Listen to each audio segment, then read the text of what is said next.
Hi. Hello. Hi. Works. Sometimes it takes forever to make that happen. Well, greetings.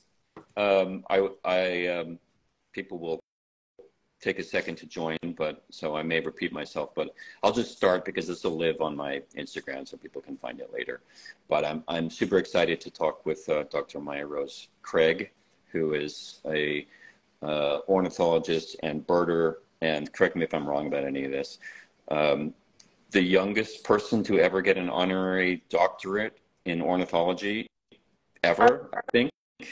Not in ornithology, but yeah, I was awarded my honorary doctorate when I was 17, which is crazy. Yeah. Yeah. Well, anyways, we met because I'm doing this project, Fogtown here, which is a zine and action adventure story about a girl who loves birds. And I was actually working on it in a bookstore, and I saw your book, Birdgirl, on a shelf, and I just felt like, oh, wait a minute, I have to meet this person. I read the book and was moved by it, and because it's not just about birding, but it's also about family and the struggles of, being human. And when we spoke yesterday, I asked you some questions, which I'd love to, ask again about where you think the ties are between humans and birds, and what attracts certain human beings to birds and to birding, and what it is that birds mean to you, like in here. Yeah. Because you write so much about the specific birds, and you're very scientific. But I'd love to hear a little bit more about why you think you're attracted. What is this about? And it's also the lineage, obviously, that comes from your family. Yeah. Um, it's interesting you mentioned that you feel I was scientific, 'cause I feel like sort of compared to a lot of other bird people I know, I'm sort of really not in the science space, which is why I'm very happy. But I do just think I'm obviously I'm very biased because I've been bird watching forever and I'm thinking about birds all the time, and I'm probably very aware of them and their presence in a way that other people are not. Um, but I do just think there's something incredibly special about birds, and I think there's I can't remember what it was I said in our chat yesterday, but I think there's something that sort of very deeply appeals to our human nature, just in terms of the way that they are very free and they fly and they move, and like I think humans have always been really interested in the idea of like migration and feathers and all that kind of thing. Like I think there is just something yeah, incredibly special about birds, and you can see that in the way that we have um like every single culture will have some sort of interrogation of that love of birds and sort of an imagination into sort of why that is and where that came from. Mm-hmm. Mm-hmm. Yeah, something you said when we chatted yesterday, you said that birds free people from earthly concerns. Yeah. Uh, and I was sharing that, one of the moments in the earlier part of the book that I really resonated with was when you were pitching. Is that right? Yeah. Yes. You're pitching, making a noise, and you talk about making this noise to attract the bird to come out and become curious about you. Mm. And that sense of interspecies curiosity is something that I found moving. And I think I found it moving also because there's a kind of mechanistic prejudice that I think we have where, a lot of people will think of animals as only responding to things based on, well, is this a threat, or is this food, or is this, sex and procreation? When, one of the major themes of my project is that, which came out of reading a scientific paper that said that birds often dance not just to attract a mate, which is something that people, were saying scientifically a while ago, but birds dance because they like it. Mm.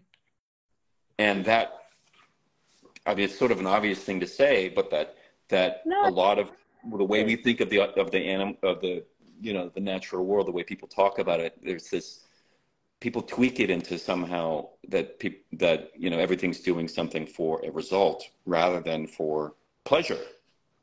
The pleasure Yeah. of being alive. And for me anyway, I think one of the reasons why birds are central to the story that I'm creating is that birds birds represent joy, Mm. even though obviously they have their own emotions. I can't read their minds, but you know, when a hummingbird comes by my window, it may be wanting some you know, energy, an energy drink, you know, but there's also a joy there, and no one can tell me otherwise. Yeah, absolutely. And I think like you can get very scientific about it and be like, oh, you shouldn't anthropomorphize animals. But I personally always have, especially because I was a very young child for a lot of my life that I was spending sort of nature in the outdoors. These were like, it was a cast of characters to me, you know, and they all represented different things. And I think to an extent, it kind of doesn't matter how true or not that is. Hmm. Um, yeah, like I think it's sort of this tendency as well to sort of see humans as very, very separate from the rest of the animal kingdom. Like I always see lots of science about like how do we define humans versus animals and what traits do we have that they don't, and then they keep on finding animals with sort of the traits that we defined as sort of only human, and so it's like the line between us and the rest of the animal kingdom is so much more blurry than we ever Hmm. thought us, and so we're not like some separate entity. I think like animals, or we are just an extension of um, animality, I guess. Hmm. Yeah. Hmm. Something else you said yesterday, you know, you talked about that you have rescued a few baby birds, which the character in my story does, but she gets attached to them, and part of the story is that she then wants to keep them, and she has justification that she's keeping them safe. But you want to talk a little bit about how you've worked emotionally and physically when you rescue a baby bird and what your ultimate goal is there. Yeah, totally. I mean, the first thing I want to say to people, people always think that you can't rescue birds and put them back in the nest because it'll scare away the parents. It's not true. Please scoop the babies back into the nest. It does not make a difference. It just saves their life. Um, but I think for me, I kind of haven't leaned into that tendency to sort of want to make an impact on that bird's life, and the in my opinion, sort of the best possible outcome of rescuing an animal or a bird is that they leave and they forget you ever exist and they can go and live a healthy life, Hmm. and all of that kind of thing. And so for me, that's always been the goal. But I think, like, in contrast to that, even though I'm sort of not trying to shape the animal to myself, especially when I was younger, I was always very sad. Like, I remember one time my dad rescued a bat, and when we woke up the next morning, it had flown away in the night, and I was really sad that it had left us. I kind of was hoping that it would just live Yeah. in our house forever, even though that's not how it works. Um, but I do think as well, sort of to go back to this idea of humans and nature not being totally separate, even though for me the goal is not to necessarily bond with an animal in that way so that they can go and live. You know, there are so many stories of people who have successfully sort of saved nature or wildlife in some way that do then have a bond with it. Because again, it's not, I think I've actually changed my mind slightly since yesterday Hmm. in that, like, it's not just it's not like we're some external influence. We just are the same as animals Yeah. just are. Like if you've got, for example, I met someone who rescued a baby stork and now it comes back every year to come and visit. And like, That's incredible. there's nothing wrong with that, you know? It's just, Yeah, there it's was more. a video. I don't know if you saw this a few years ago of somebody in I think it was Brazil. This Mm. like older man who saved a penguin that had washed up and covered in oil, and he washed it off and cleaned it up and nursed it back to health. And then the penguin wandered off into the ocean. And then a year later, he's sitting on the beach, and the penguin came back to visit him, and then it was coming back every year. And of course it's an incredible thing to see, in the video is like viral you know, viral gold. But I think, you know, if an animal bonds with you and yet still can return to its natural environment, I think that's maybe the way. Yeah. Yeah, I mean, Jane Goodall also, when she released gorillas that had been, you know, nursed back to health, back into the wild, there's a huge emotional bond, and yet, you know, she's also makes clear that the goal is for them to be able to be reintroduced and live wild again. So, but it's tough, you know, because then you do have this bond, and it can be heartbreaking to say goodbye. Because it was funny, yesterday you were saying, yeah, the goal is to let them go. And I was like, what in your family, like, do you think there's something in the, you know, the tumult of your family life? And you talk about this in the book, so I think it's maybe okay to bring up because you've already published it. But, you know, you had some challenges with your wonderful but difficult family situation growing up. Do you think some element of being able to love somebody and then also let them go comes from that? I mean, am I psychoanalyzing too much?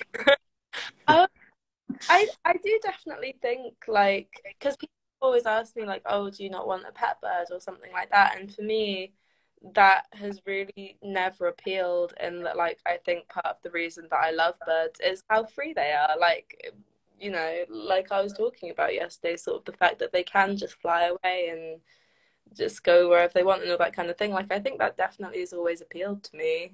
Do you relate to that? No, because I'm human and I can't fly and I'd have to walk and it's just not as fun, I think. But No, but do you relate to the ability to leave, the ability to, you know, okay, I'll share a little bit. You know, like my childhood situation wasn't the same as yours. You had a very, you know, unique situation, but you know, I also had a lot of difficulties in my family, and I know I always wanted to leave. You know, it's like look out the window. I'm like, if I can just fly out of here, you know, I'll feel better. And so maybe for me, my emotional connection to birds is connected with this idea of you know, the ability to escape, the ability to say goodbye and have an adventure, um, you know, the uncagedness of a free bird.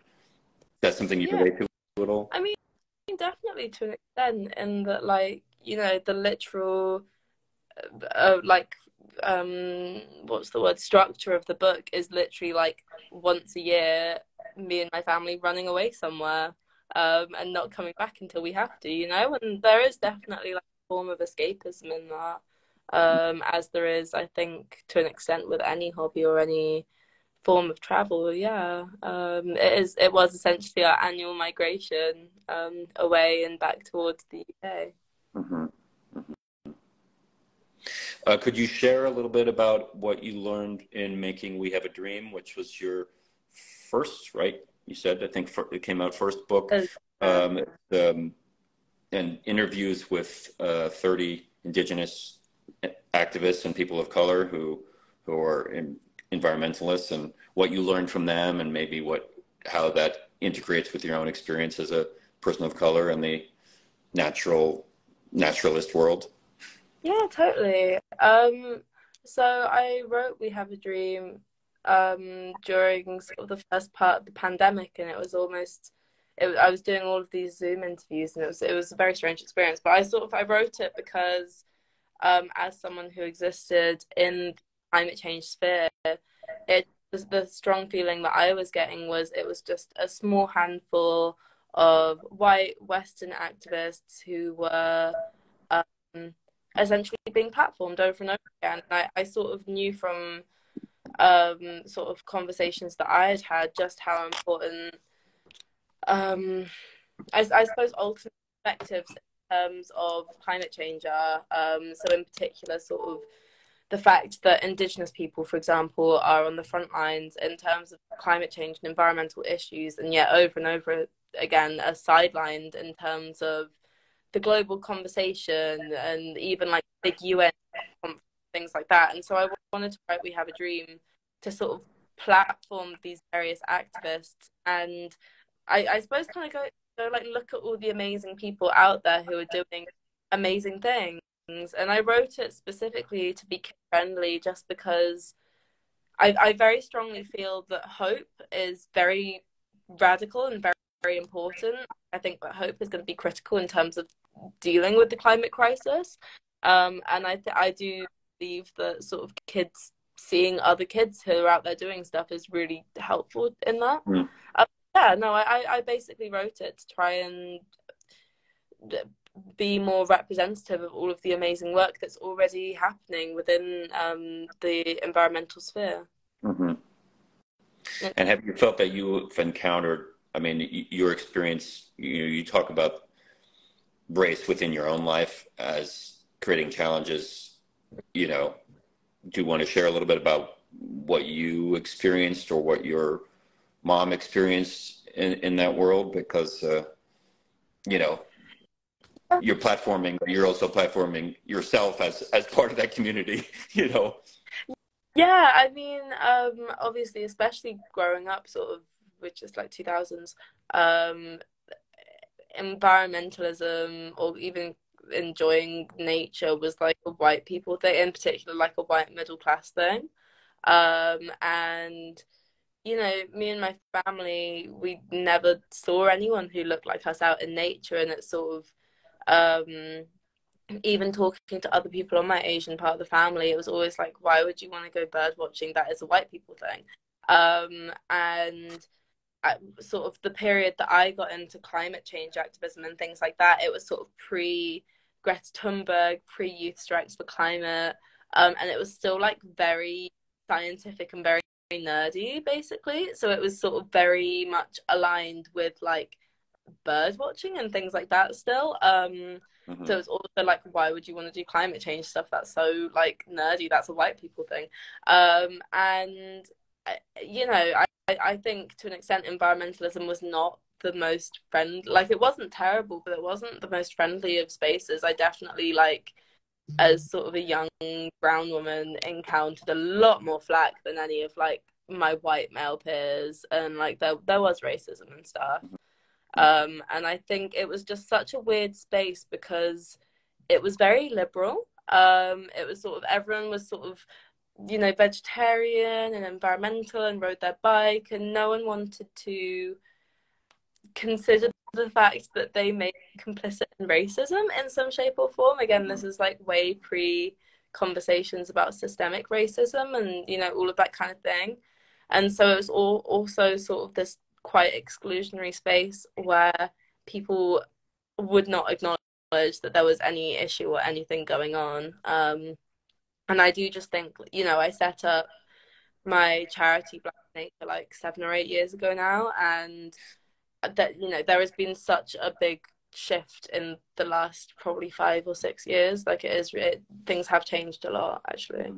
Can you share a little bit about what Black to Nature does? Yeah. So Black to Nature is my charity that I set up in 2015.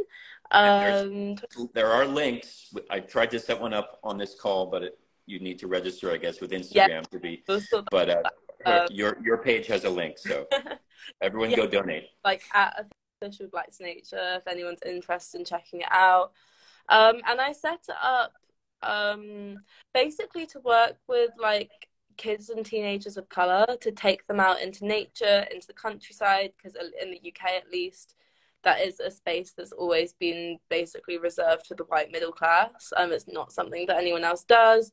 And we were also doing a lot of campaigning within environmental and nature-based spaces to change things and help various organizations and NGOs to engage with more people from various communities. And it's crazy, actually.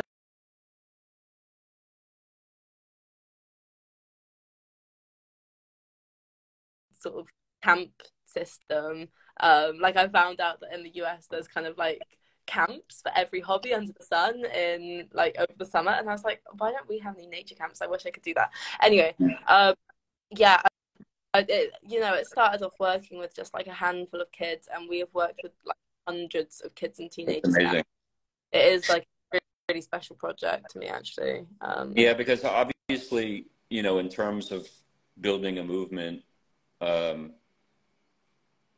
of it has, you know, people can be scared into joining a movement about, you know, protecting the planet, but it's obviously stronger if it's based on love and joy and hope. And so if a kid falls in love with, you know, the base of a tree where they watch ants crawling in the leaves and eating leaves, you know, those experiences, let's say that, you know, that I had when I was 6 years old, you know, growing up in San Francisco where there's a lot of nature nearby, and, you know, being small and looking at small creatures, you know, in the underbrush has affected my, you know, being environmentalist now. And so, you know, kids who grow up in super urban environment or without access to nature, they're missing an opportunity to build that connection and that heart-based connection to whether it's birds or trees or you know. Yeah, absolutely. And I was also talking to someone earlier today actually about how like I feel that a lot of youth activism in particular is very much fueled by sort of anger or upset, which is fair. Like, I definitely feel very angry at the state of the world. But I also know a lot of young people who are very burnt out and very tired. And I do think that there is a link between those two things. I think doing loads of work that is fueled by anger is exhausting and draining, versus I do think more people actually falling in love with nature and the planet and the outdoors, and instead working from a place of love. I think that's far more resilient as a source of sort of it, energy and a lot of this work. So I also just think it's endless. I mean, yeah, love,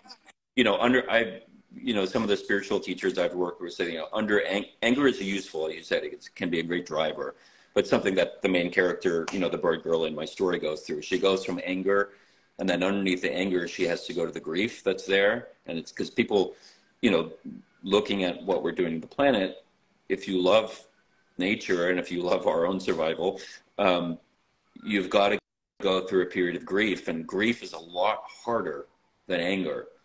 It's a lot harder to actually put your feet in the soil or lie in the soil and connect to Mother Earth and cry and feel the pain and, put your tears into the ground. And so it's a lot easier to yell, right? yeah. But in order to get to the joy and the love that actually is an endless source of strength and an endless source of, ultimately activism being driven by love and joy, in order to get there, you've got to go through the grief. And you can't skip that stage. And so many people want to skip that stage. They want to go straight to like yelling and then they get burnt out, like you said.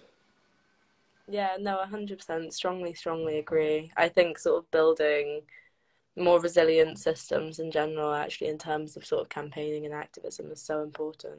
Mm-hmm. Yeah. Mm-hmm. Well, I said we would talk for 15 minutes. I mean, we can keep talking if you want, but I want to honor your time. It's the evening or Cambridge. Are you in Cambridge? It is, yeah. It is 9 o'clock. Yeah, it's Friday evening. You should get to go out, and so and it's lunchtime here in California. But I really appreciate you talking with me. I'm gonna post this on my page, and I hope everyone will go buy Birdgirl and buy We Have a Dream and support Black to Nature as well. And I would love to use some quotes from you or from this call in the zine. I have a zine party tomorrow, so if anyone's in California wants to come over to my house, they might see hummingbirds outside, and we're going to be cutting up pages to make a zine and taking quotes from all these interviews I've been doing, and poems and art, and yeah, we're making the Fogtown zine. So and will you be at the Cannes Film Festival by any chance? Not as far as I know, but we never know where life takes us. Yes, grab onto a stork, take a ride, hitch a ride with the stork, and come visit us. We're hosting a climate breakfast on the 23rd. And yeah, basically my goal is, because I'm working on a ecologically focused action adventure, but it's to get other filmmakers to, include ecology or climate stuff in their stories, whether it's a romantic comedy. Dorothy Fortenberry, who was one of the writers of Extrapolations, was saying that, even something as simple as a romantic comedy that takes place at Christmas, and every time people look out the window, it's snowing. She's like, we need to not have it be snowing out the window if it's not snowing in place anymore, and have, even in a comedy, somebody say, yeah, too bad it never snows anymore, or whatever.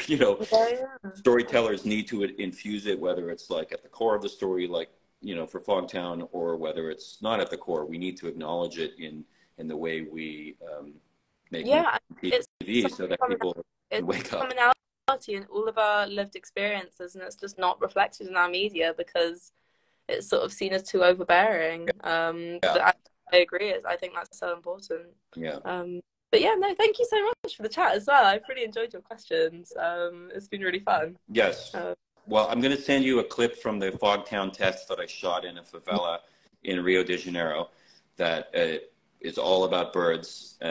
It's on the fogtown.com site, and I'll send it to you. And if anyone that wants to see it, they can just ask me for the password. And, you know. Oh, that sounds fantastic. Thank you so much. And have a beautiful day. What did you say? I said thanks to everyone who tuned in as well. Yes. No. Thank you all. Bye. Bye. Bye.